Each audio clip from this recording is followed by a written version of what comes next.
Dehradun DM Savin Bansal ने आशाओं को दी सौगात और डेंगू कार्य सही से करने के दिए दिशा निर्देश। आपको 1500 रुपीज़ अपनी तरफ से देगा पूरे सीज़न के। और अभी जैसे मुझे सीएमओ साहब ने और आपकी एडिशनल सीएमओ डॉक्टर निधि ने ये बताया कि आपको यहाँ पे निगम की तरफ से 1500 रुपये नहीं मिलते हैं जैसा देहरादून में मिलते हैं। अभी यहाँ पर एमएलए साहब उपस्थित हैं ऋषिकेश नगर निगम के, तो उन्होंने आपको यहीं पर कंसेंट दे दी कि हम भी देंगे आशास को। इस सीज़न से हम भी आशास को 1500 रुपये देंगे सीज़न के। सो आपके निगम से 1500 हो गए, आपके डिस्ट्रिक्ट एडमिनिस्ट्रेशन से 1500 हो गए, एनएचएम से 1000 रुपये हो गए, 4000 तो आपके यहाँ पर फ्रीज हो गए। अब इसके बियॉन्ड भी आपके आशा फैसिलिटेटर्स या आपके कोऑर्डिनेटर्स, ब्लॉक कोऑर्डिनेटर्स या जिले के कोऑर्डिनेटर्स, जो आपको कुछ मानक दिए गए हैं आपकी शीट्स में कि आपने कितने घर विजिट किए।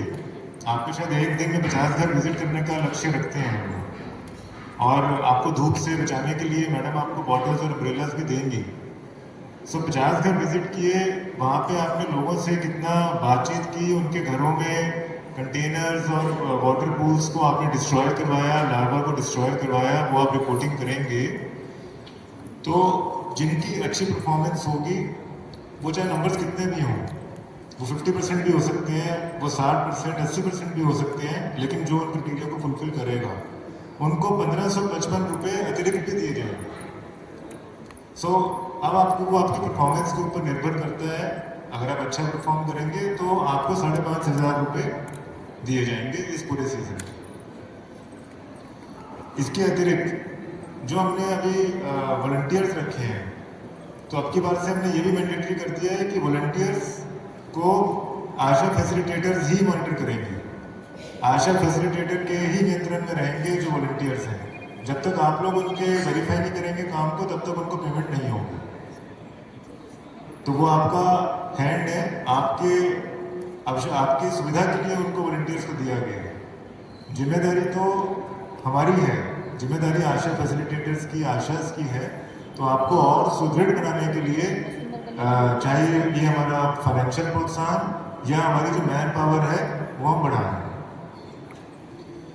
देखिए, एक चीज़ आपको ये समझनी पड़ेगी कि यदि केसेस ज़्यादा बढ़ते हैं और हमने यदि घर घर जाकर लार्वा को डिस्ट्रॉय नहीं करवाया, या नगर निगम ऋषिकेश ने अपने नालों की, ड्रेन्स की सफाई नहीं करवाई टाइम पे, तो जो समस्या है, जो डिस्ट्रेस है, जो प्रॉब्लम्स हैं, वो किसके लिए बढ़ेंगी?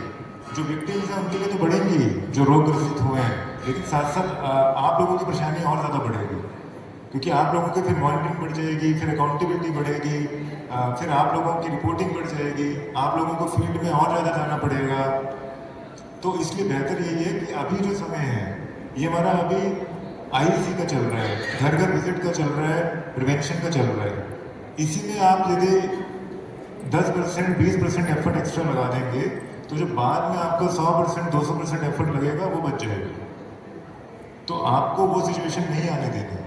यही आपको कंसल्ट करने के लिए, आपसे बातचीत करने के लिए आप सबको यहाँ पर इनवाइट किया गया था। और जिले लेवल से हम जितना आपको सपोर्ट कर सकते हैं वो ज़रूर करेंगे। आप में से कोई रोग ग्रसित होता है, और यही निर्देश यहाँ ऋषिकेश में भी रहेंगे। सो आप अगर if you get affected with any disease, तो आपके उपचार को प्राथमिकता इसलिए दी जाएगी क्योंकि आपका ठीक रहना आवश्यक है, क्योंकि आपके ठीक रहने से आप कई सैकड़ों लोगों को रोग ग्रसित होने से बचा रहे हैं। Get affected with any disease, तो आपके उपचार को प्राथमिकता इसलिए दी जाएगी क्योंकि बचा रहे हैं। सो मैं आप सबसे यही उम्मीद करूंगा कि इस मुहिम में आप सबको